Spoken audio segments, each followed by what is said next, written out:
10 a.m. Eastern time. Sorry about that. It was a little delayed, but I'm live now. So, hope you're joining me and hope you're sharing this out because perspective is so important. It actually determines the way we all see everything. So, for those of you joining me, please say hello. Let me know you're here. And I'm going to check the Pumped Up Parenting group real quick so that I can see who's on with me there as well on Facebook.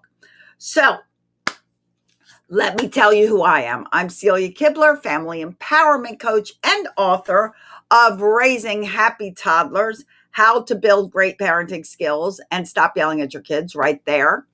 And the author of 3 great children's books that I recently released. I am grateful, all about me, and being different is fun.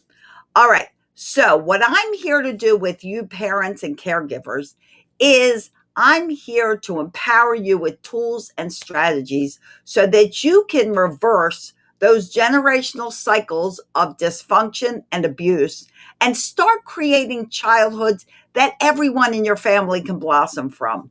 I'm a mommy of 5, 2 I gave birth to, 3 I gained through marriage, and I'm a grandma to 9 kids. I've been coaching and working with parents and kids for over 40 years. So happy you're here. Let's talk about perspective. And I'm just looking and it seems a little glitchy and I'm not sure why, but I hope it gets better. Anyway, we'll have to see about this, but I'm going to keep going. Okay? Because perspective is so important. It really shows you how you see the world. You seeing something going on is going to be far different than me seeing something going on because we all look at things different. Even in your home, you look at something one way, your partner, spouse, whoever looks at something one way, and your kids look at something one way. Hi, Mason. How are you, my sweet grandson? Everyone looks at things differently. And yet, so often we expect everyone to see the same thing we're seeing. Not so. You can put a joke on Facebook as a post, and a million people will read it a different way. For instance, I'm doing great. Who is this? Is this, this might be Czar. So tell me who you are if you're on Facebook, because I actually only see Facebook user. So I have to figure out how to, not do that. Or you can come over to HAPS, right in my title. If you're on Facebook, it'll show you how to join me on HAPS, and you can join me over here in HAPS, and I'll see you live and in person, and I'll know who's talking to me. So now I lost track of what I was saying because I get distracted easily because I have ADD. So who's out there with ADD with me? Oh, it's Czar. Hi, Czar. I knew it was you. Okay, so whatever I was saying before, I've lost track and I do not know what it was, but I'm sure it will come to me again. So now I want you to answer yourself a few questions. Number 1, how do you see life? So when you're looking at things that are going around you, how do you view them? Do you view things positively? Do you view things negatively? Do you see the worst in things or do you see the best in things? Now, how do you see your kids? Do you view them as aggravation? Do you always predict that they're going to do something wrong, that they're going to make a mistake, or they're not going to be careful, or they may drop something or spill something, or, or do you see them positively and do you encourage them with positive feedback? How do you think your kids see life? And how do you think they see you? We're going to talk a little more about that. Because this is key in parenting. Perspective is key. So often we respond to our children, we ask our children questions, and we expect our children to respond to us like adults. They're not going to respond like adults because it's impossible for them to respond to you like an adult. They are not adults, they are children, and they have very underdeveloped brains. And those underdeveloped brains do not have all of the information that we have in our brains.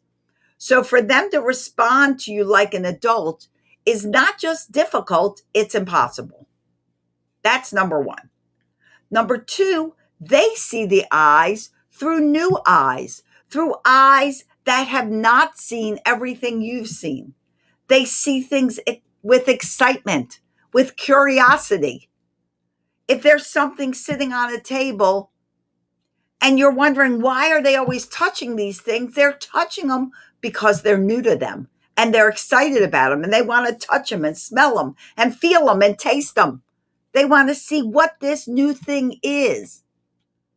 So heads up, if there's something there you don't want them to touch and you have maybe a toddler in your home, your best advice would be to put it away or put it high enough where that child cannot get their hands on it.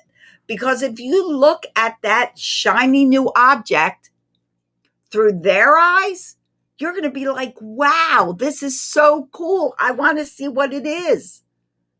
Instead of getting mad at them, start seeing things through their eyes.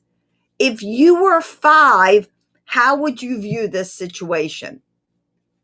If you were 8, how would you view this situation? If you were 2, how would you view it? If you were 13, how would you view it? Because the truth is, every one of those ages are going to view a situation differently and a lot differently than you. So you need to start really seeing the world through their eyes. Reflect back to when you were 13. What was going on? Can you remember? What were you thinking about? Were you constantly wondering, geez, I wonder what my friends are doing? Or were you thinking about, oh, I really should clean the bathroom. It's looking a little dirty. See the world through your children's eyes. It's all perspective. You know, I used to own a gym, a kid's gym, a location. I still run FunFit, but now we go to other places. And in that gym, we had to clean bathrooms. So did I expect my teenage staff to clean a bathroom like I would? No. You know why? Because I knew what it was like to be a teenager. And if I had to clean a bathroom, I would just wipe up that a little bit, see what I see, and wipe it off and gone. Clean. Yet I'm like looking at it like, no, it's not clean. So you know what I used to tell them? I used to sit there and have a cleaning the bathroom meeting. And I would sit my teenage staff on the toilet. And I would say, every one of you sit on the toilet. And they would sit on the toilet. And then I would go, now sit there like you're going to the bathroom and tell me what you see. And they would go, oh, I see this corner is really dirty. Or I see the sink underneath is kind of gross. Exactly. So when you're cleaning this bathroom, I want you to sit on the toilet after you think you're done and look around, because that's what our customers are doing. They're seeing all the dirt that you didn't get to because they're sitting on the toilet doing nothing but sitting there and going to the bathroom. You have to change perspective. That was me giving them a new perspective, giving them the perspective of a customer going to the bathroom and seeing what they see, which was not something they would have even thought about. But because they're teenagers and because I'm an adult and the business owner, I saw a clean bathroom through a different perspective than they did. And the only way I could have gotten mad at them, and I could have said, how can you say this is clean? But I didn't. I knew their perspective, and I wanted to teach them my perspective. It's all about perspective. I was on Clubhouse on Wednesday. We were doing a wonderful chat in the World Changers Mastermind. And during that chat, this gentleman came on. He was part of the Clubhouse, and he was talking about perspective, which kind of inspired me to do this talk today. And he was saying, he tells people, imagine you have 10 iPhones or cell phones, and you put each smartphone on your body in a different location. So you put one on your foot, one on your arm, one on your head, one on your chest, one on your back, one on your, the back of your arm instead of the front of your arm. Now walk down the street with those iPhones placed strategically around your body. And he used the example of a cat, and I love this. And he said, now, if there was a cat walking by, the iPhone or the cell phone that's on your foot is going to see that cat as a giant monster. The cell phone that's on your forehead is going to see that cat as a little cat. The cell phone that might be on your calf might see it at equal size. Same thing. Every phone that is strategically placed on your body is seeing the view of whatever you're watching from a new perspective. Hi, Dana. Hi, April. How are you? So it is really important for you to realize to see the world through your children's eyes. And at every age, there is a new perspective. What does your child show an interest in? A lot of times they will see something that you're looking at and something that they're looking at, and they'll be seeing it totally differently. I know Dana's on here and her son is very interested in bugs. So Dana and her child may be outside and Dana's seeing flowers or she's seeing the birds and her son is seeing every little bug that's crawling in the grass. Different perspective. Now, if she was standing out there and thinking, I know what my son would be looking at, he'd be looking at this caterpillar right here. She is then switching her perspective to the perspective of her son. And when you guys are in your home, when you're asking your kids questions, I want you to think about how they're seeing things. What is their understanding of something? If they're 4 years old, their understanding is not going to be the same as the understanding of your 12-year-old. Different perspective. Just like when you meet other people and you don't agree with them, because they're seeing something with a different perspective than you're seeing it. And when you talk about things, you find common ground and you find common place. And then you're like, oh, now I see what you're saying. And now I see what you're saying. Perspective. So I want you to start seeing your children and seeing what they're doing, and even just watching them and seeing how they look on different things.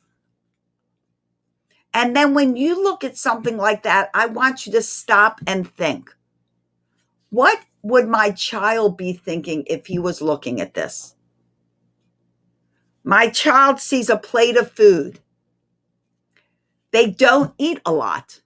Here's a new perspective.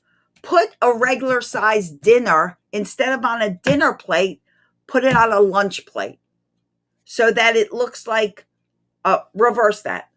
Put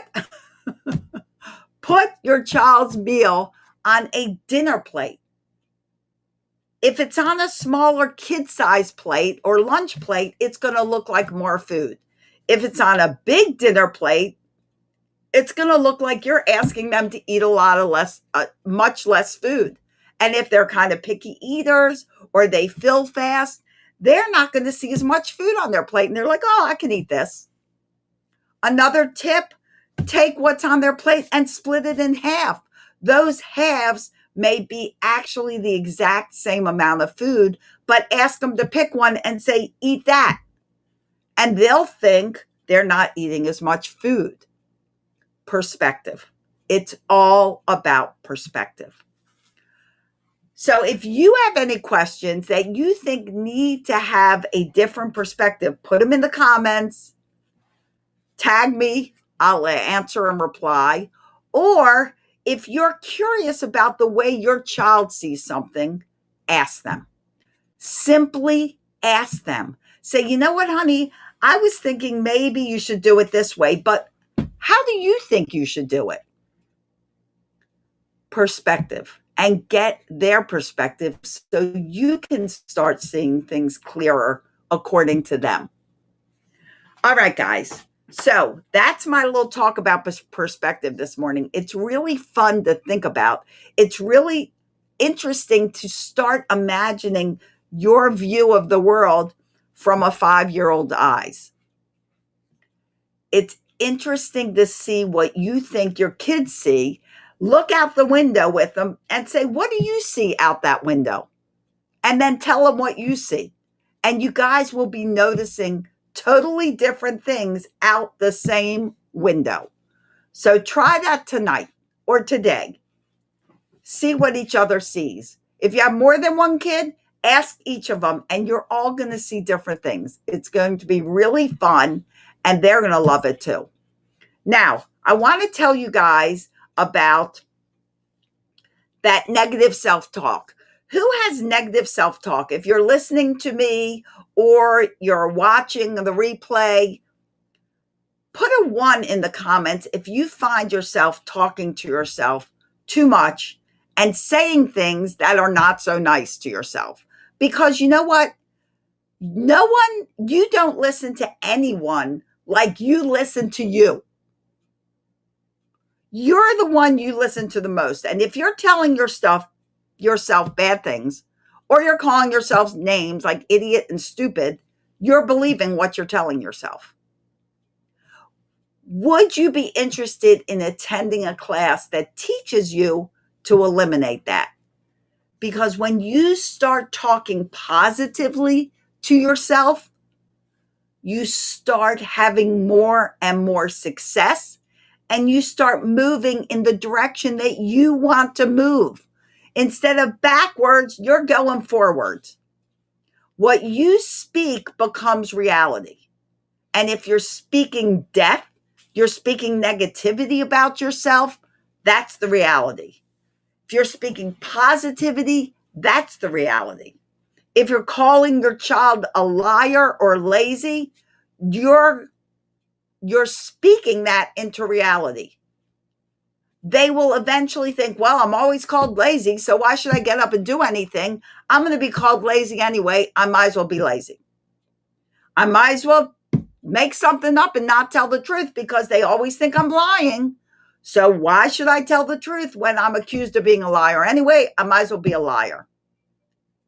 Start giving your children great things to live up to. Start giving yourself great things to live up to. So tonight, guys, I'm doing a masterclass on eliminating that negative self-talk. There is no better thing to learn how to do than eliminate negative self-talk. I've been doing it for years. It has become habit to turn things around and see the good in everything. It's how I'm wired. Certainly how I'm wired now. I don't know as I was always wired this way. I changed when I was a kid, and I'll tell you about that in the class of how I changed. But now it's how I'm wired. I always see the good in everything. When I had a heart attack in July of last year, I don't talk about that heart attack. I talk about becoming a heart attack survivor. And when I talk to people about it, I say, this is how you survive a heart attack. There's good in everything. So if you're interested in figuring out how to do this, how to eliminate that negativity that you tell yourself, I encourage you to sign up for tonight's masterclass. There's even a way you can get in for free. If you're in my Tranquility Tribe, absolutely free to everyone in my Tranquility Tribe.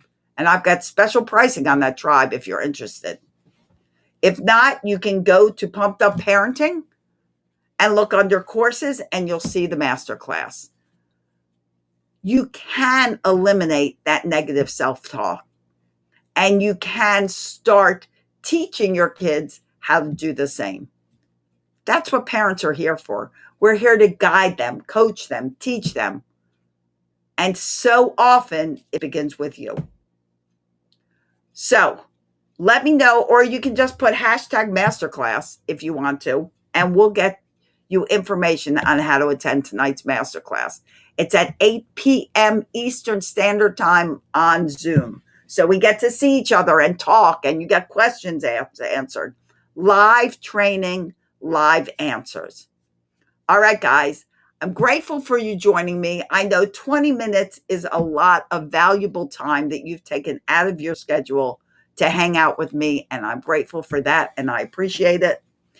In the meantime, I wish you more and more days filled with peace, love, and tons of laughter. Why? You know, it really is the best medicine. So laugh more with your kids. Have fun. Tell a joke today. It's Earth Day. Go plant something. Go nurture something you've already planted. Celebrate the earth. Celebrate everything around you. Celebrate your kids and celebrate you. I'll see you here at the masterclass tonight at 8 p.m. Eastern Time and around the web. Bye-bye, everyone.